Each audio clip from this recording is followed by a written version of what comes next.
여러분은 살면서 이런 생각을 해본 적이 있으신가요? 처음에는 너무 다정했던 사람이 어느 순간 차갑게 변할 때, 믿고 따랐던 사람이 나를 향해 등을 돌렸을 때, 그 사람의 진짜 모습을 미리 알았더라면 얼마나 좋았을까 하는 생각 말입니다. 우리는 관계를 맺으며 수없이 사람을 판단합니다. 겉으로는 미소 짓고 손을 내밀지만 그 손끝에 담긴 무언가가 낯설게 느껴질 때가 있습니다. 말은 감출 수 있고 표정은 연기할 수 있지만 손끝에서 무의식이 흘러나올 때 우리는 어렴풋이 그 사람의 본심을 감지하게 됩니다. 조선의 한민담 속에는 장터에서 장사꾼의 손을 유심히 보던 나그네의 이야기가 나옵니다. 나그네는 그 사람의 손가락이 늘 깔끔하고 일정한 동작을 유지하고 있다는 것을 보고 이렇게 말합니다. 그대는 믿어도 될 사람일세. 손끝이 마음을 대신해 말해주고 있으니까. 이처럼 예로부터 사람의 진심은 손끝의 습관 속에서 읽어낼 수 있다고 여겨졌습니다.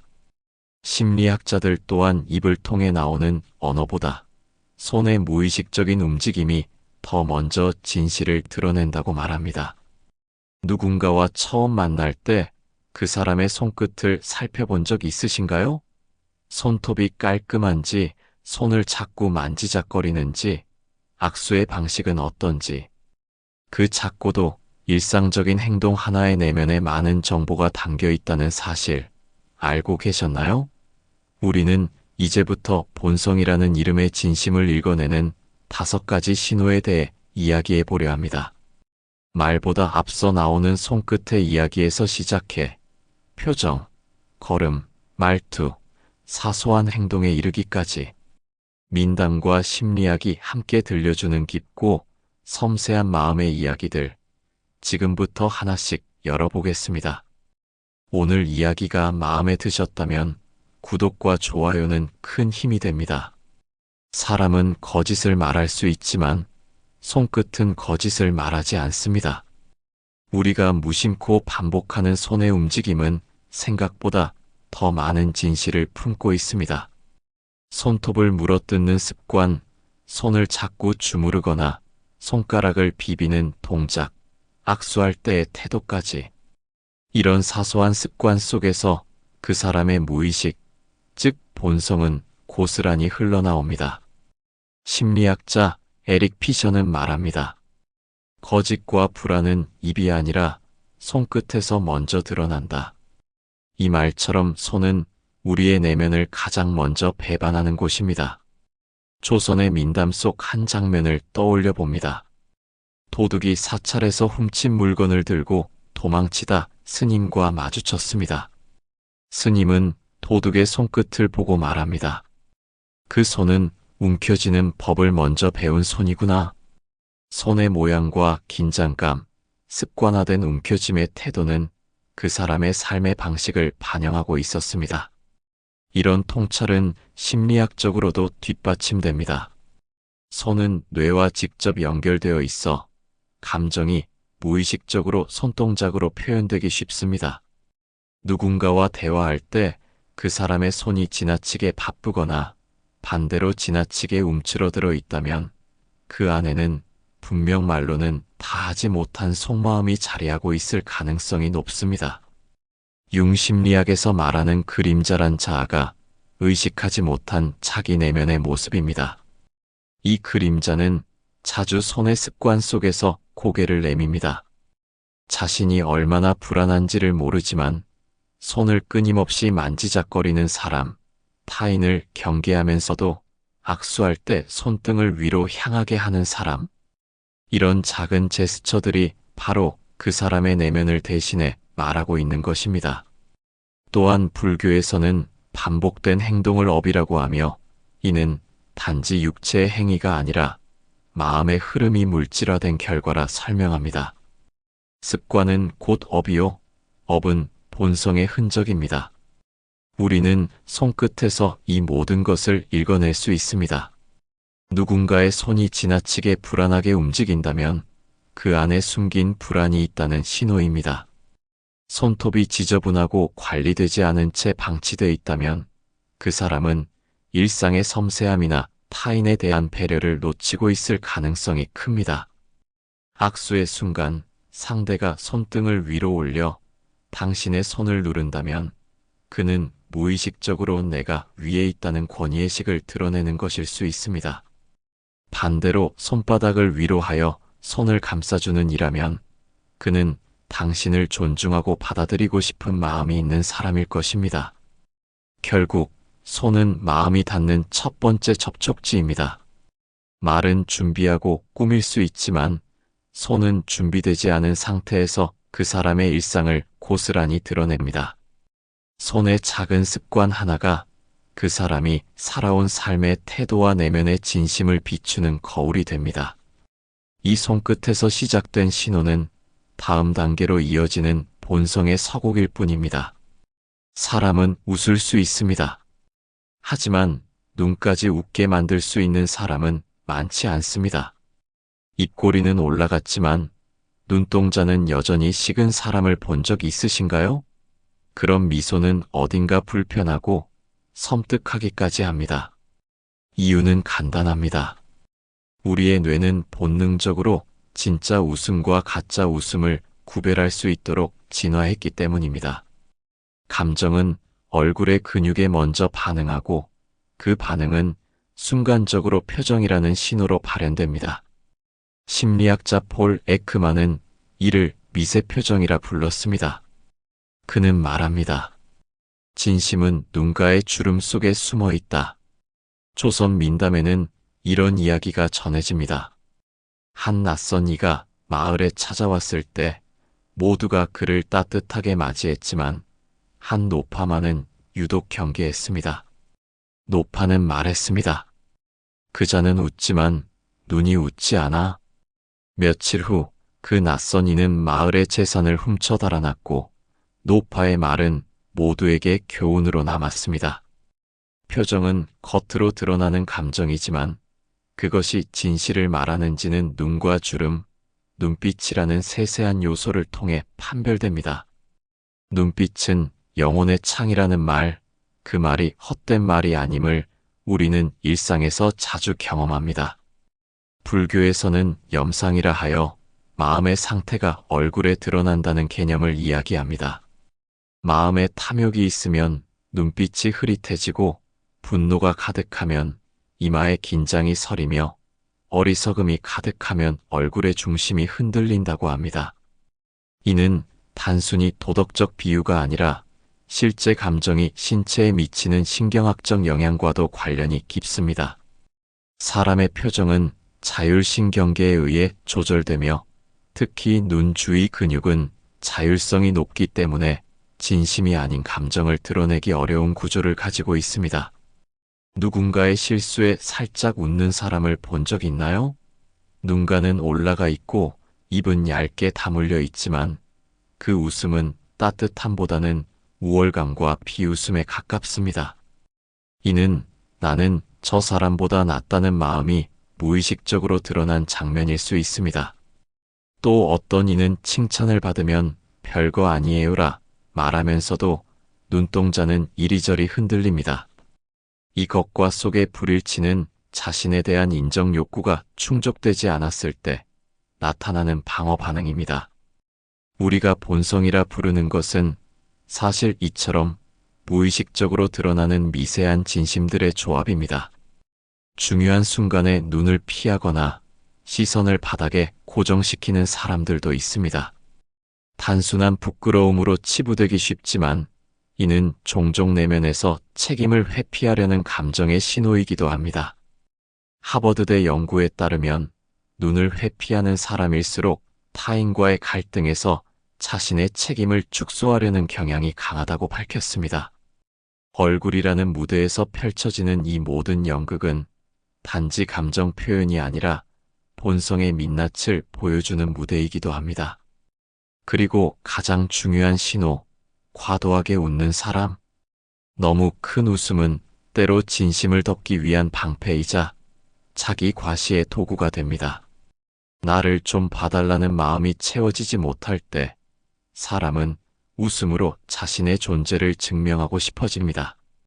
하지만 그 웃음은 진실하지 않기에 오래 곁에 있는 이에게 피로감을 줍니다. 사람의 표정은 단순한 얼굴의 움직임이 아닙니다. 그것은 그 사람이 살아온 삶, 채워지지 않은 감정, 억눌린 욕망, 그리고 관계 속에서 드러나는 수많은 진심의 파편들로 구성된 진실의 조각들입니다. 그래서 사람을 볼 때는 그 얼굴의 움직임을 보는 것이 아니라 얼굴과 마음 사이의 간극을 읽어야 합니다. 눈빛 하나, 주름의 방향 하나, 순간의 침묵조차도 우리에게 많은 것을 말해줍니다. 사람은 걷습니다. 매일 무심코, 반복적으로. 하지만 그 걷는 방식 안에 인생이 담겨 있다는 사실을 우리는 자주 잊곤 합니다. 조선의 한민담에는 이와 관련한 흥미로운 이야기가 전해집니다. 어느 날 한 노인이 길을 걷는 두 청년을 유심히 바라보다 말합니다. 저희는 발을 질질 끌고 저희는 보폭이 지나치게 크네.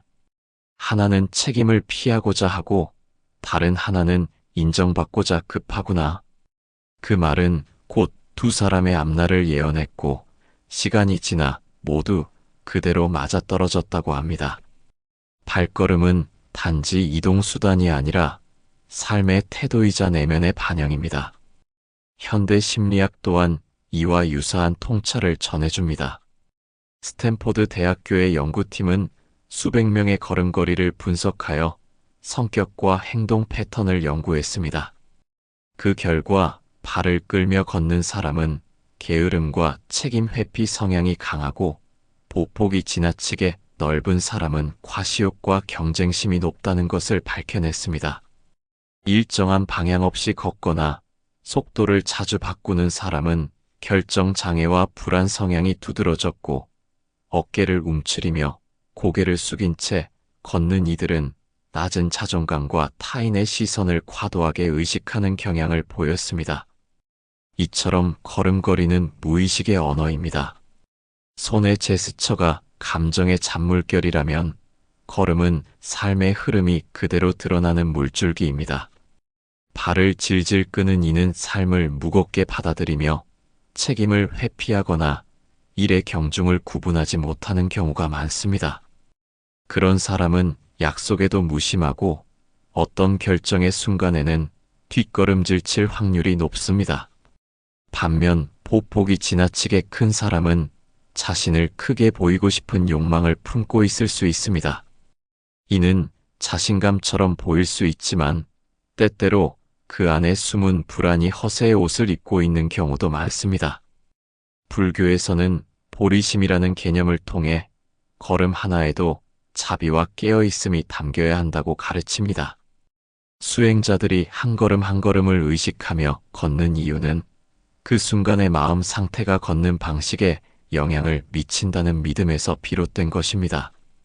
걸음이 가볍고 일정하며 중심이 잡혀 있다면 그 사람의 마음도 그만큼 안정돼 있다는 뜻일 수 있습니다. 반대로 방향 없이 이리저리 걷거나 무의식적으로 속도를 조절하지 못한다면 그 안에는 흔들리는 내면의 감정이 자리 잡고 있을 가능성이 큽니다. 융심리학에서 자아는 내면의 여러 요소들, 즉 인격의 조각들이 통합된 하나의 중심이라 말합니다. 걸음은 이 자아의 균형을 그대로 드러냅니다. 균형 잡힌 걸음은 통합된 자아를 상징하고 불안정한 보행은 분열된 내면의 반영일 수 있습니다. 특히 누군가와 함께 걸을 때 나타나는 보폭 조절은 타인과의 관계에 대한 태도를 간접적으로 보여줍니다. 앞서 혼자 걷듯 빠르게 나아가는 이는 상대의 감정을 배려하지 못할 가능성이 높고 너무 느리게 뒤처지는 이는 스스로를 과소평가하거나 타인의 리듬에 지나치게 의존하려는 경향이 있습니다. 결국 우리는 걸음으로 자신을 드러냅니다. 말은 준비된 장면이고 표정은 훈련된 연극일 수 있지만 걸음은 무의식의 자연스러운 연속입니다. 누군가를 처음 만났을 때 그 사람과 함께 걸어보는 것은 어쩌면 그 사람의 삶을 아주 짧게 경험해 보는 것일지 모릅니다. 말보다 걸음, 눈빛보다 발끝. 인생은 그런 디테일에서 흔적을 남깁니다. 사람은 말을 통해 자신을 드러낸다고 생각합니다. 하지만 실상은 그렇지 않습니다. 진심은 종종 말의 겉모습이 아니라 자주 반복되는 말버릇 속에서 흘러나옵니다. 말은 의도할 수 있지만 말버릇은 무의식적으로 튀어나오는 법이기 때문입니다. 조선의 민담 속에는 입이 가벼운 여인이 등장합니다. 처음엔 모든 사람에게 다정했고 칭찬도 아끼지 않았지만 시간이 지날수록 그녀의 말에는 뒷말이 따랐고 결국 그 말들이 마을 사람들의 관계를 무너뜨리는 원인이 되었지요. 사람들은 그녀의 말투가 아니라 말의 방식에서 진심을 읽지 못했던 것입니다. 현대 심리학에서도 말버릇은 인간의 성격과 심리를 반영하는 중요한 요소로 간주됩니다. 하버드 심리학 연구팀은 일상 대화에서 반복적으로 사용되는 어휘와 말의 구조를 분석해 그 사람의 신뢰도, 갈등 대처 방식, 관계 지속 가능성 등을 예측할 수 있다는 연구 결과를 발표했습니다. 이는 융 심리학의 언어 상징론과도 연결됩니다. 융은 인간의 무의식이 언어를 통해 상징적으로 드러나며 그 언어는 단어의 선택뿐 아니라 말하는 방식에 깊이 반영된다고 보았습니다. 이를테면 대화 중 자주 자기 자랑을 늘어놓는 사람은 인정받고 싶은 갈망이 크다는 뜻일 수 있습니다. 나도 그거 해봤어. 내가 그때 말이야라는 식의 말버릇은 상대와의 연결이 아닌 자신을 중심에 놓고자 하는 욕망이 담겨 있습니다. 겉으로는 자신감처럼 보이지만 내면은 인정받지 못한 기억들로 가득한 경우가 많습니다. 결국 이런 사람은 관계에서 끊임없이 경쟁 구도를 만들고 타인을 자신보다 위인지 아래인지로 분류하게 됩니다. 또한 남의 말을 자주 끊는 사람은 무의식적으로 타인을 지배하려는 욕구가 강할 수 있습니다. 듣는 것보다는 말하는 것이 우선인 사람, 대화의 흐름을 조절하고 싶어하는 사람은 관계에서도 주도권을 놓지 않으려 합니다. 조선 민담 참견 많은 사람은 대화 중 끼어들기를 습관처럼 하며 마을의 이간질을 자초합니다. 그가 직접 나쁜 말을 하지 않았음에도 결국 그 말버릇 하나가 공동체를 무너뜨리는 결정적 계기가 되었죠. 반대로 지나치게 겸손한 말을 반복하는 사람도 있습니다. 제가 뭐려 아유 그냥 우연이 된 거죠라며 스스로를 낮추지만 그 말 뒤에는 더 많은 인정을 갈망하는 마음이 숨어 있습니다. 스탠퍼드 연구에 따르면 이런 유형은 시간이 지나면 타인의 성과에 대한 질투로 변질될 가능성이 높다고 밝혔습니다. 인정받고 싶으면서도 스스로의 가치를 직접 드러내지 못하는 이들은 결국 칭찬이 부족하다고 느껴질 때 관계에 상처를 입는 경우가 많습니다. 또 하나, 농담처럼 들리는 말들 중에는 타인을 깎아내리거나 조종하려는 의도가 숨어 있는 경우가 많습니다. 농담인데 왜 그래? 라는 말 뒤에는 책임 회피가 그냥 웃자고 한 말이야 라는 말에는 진심을 가린 채 상처를 주려는 무의식이 숨어 있습니다. 불교에서 말하는 정언은 단지 바른 말을 하라는 뜻이 아니라 상대에게 해가 되지 않는 언어를 선택하는 마음의 태도까지 포함합니다. 마지막으로 말을 돌려서 빚는 사람. 넌 참 특이하다. 역시 너는 나랑 다르지와 같은 말은 언뜻 보면 칭찬처럼 들리지만 그 밑에는 나와 너를 비교하고 나는 너보다 더 낫다는 의식이 숨어 있습니다.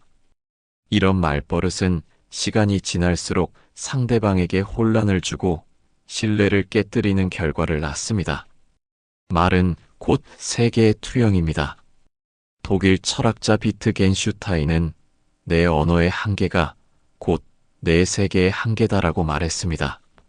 당신이 자주 쓰는 말, 반복하는 말버릇, 무심코 뱉는 그 한마디가 곧 당신의 세계를 드러내는 셈입니다. 그러니 사람을 볼 때는 그 사람이 어떤 말을 하는지보다 어떤 방식으로 말하는지를 들어야 합니다. 그 말버릇 하나가 그 사람의 자아와 감정의 구조를 가장 선명하게 비춰주기 때문입니다. 말은 의도할 수 있습니다. 손동작은 의식할 수 있습니다. 하지만 사소한 행동은 자주 우리의 의식이 미처 닿기 전에 먼저 드러납니다. 우리가 아무렇지 않게 하는 행동들, 예를 들어 누군가를 기다릴 때 다리를 떤다든지, 식당에서 종업원에게 말을 툭툭 던진다든지, 문을 닫을 때 굳이 문 닫힘 버튼을 누르는 등의 행동은 모두 내면의 무의식에서 흘러나오는 본성의 잔물결입니다. 그것은 너무 작아서 말이 되지 않지만 너무 확실해서 거짓일 수 없습니다. 조선의 한민담에는 손님이 들렀을 때 문을 닫지 않은 주인의 이야기가 전해집니다. 손님은 그저 웃으며 말했다고 합니다. 저 문은 나를 향한 당신의 마음의 방향을 말해주는구나. 문을 열고 닫는 방식 하나로도 사람의 내면은 드러나는 법입니다.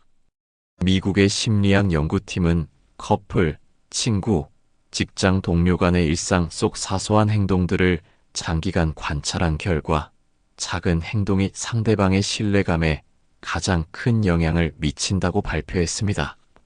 말보다 기억에 오래 남고 정서적 인상을 깊이 남기는 것은 바로 그런 작은 습관들이라는 것이죠. 엘리베이터 문을 누르는 행동 하나에도 무의식이 담깁니다. 누군가가 뛰어오는 것을 보면서도 문을 닫는 사람은 무의식적으로 나만 편하면 된다는 태도를 가지고 있을 가능성이 큽니다.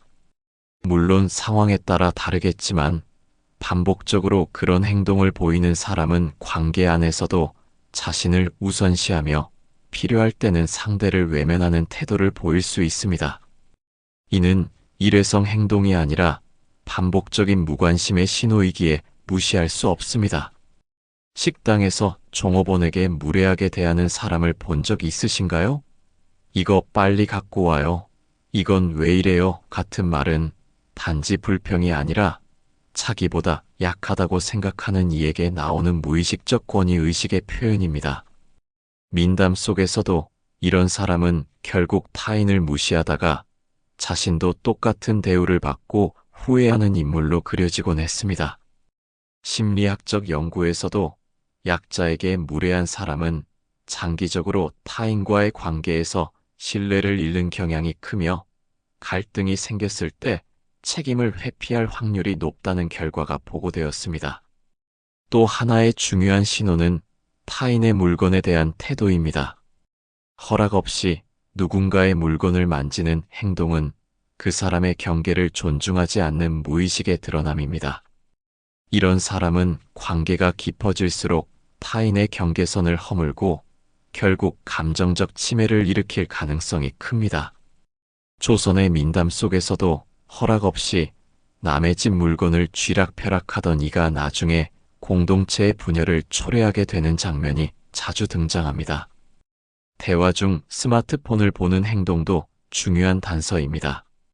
나는 지금 너와의 대화보다 이 작은 기계가 더 중요하다는 무언의 메시지를 던지는 이 행동은 상대에게 무시당하고 있다는 감정을 심어주기에 충분합니다. 반복되는 이 무의식의 습관은 결국 관계 속 소외감으로 이어지며 시간이 지날수록 서로의 마음의 거리까지 멀어지게 만듭니다.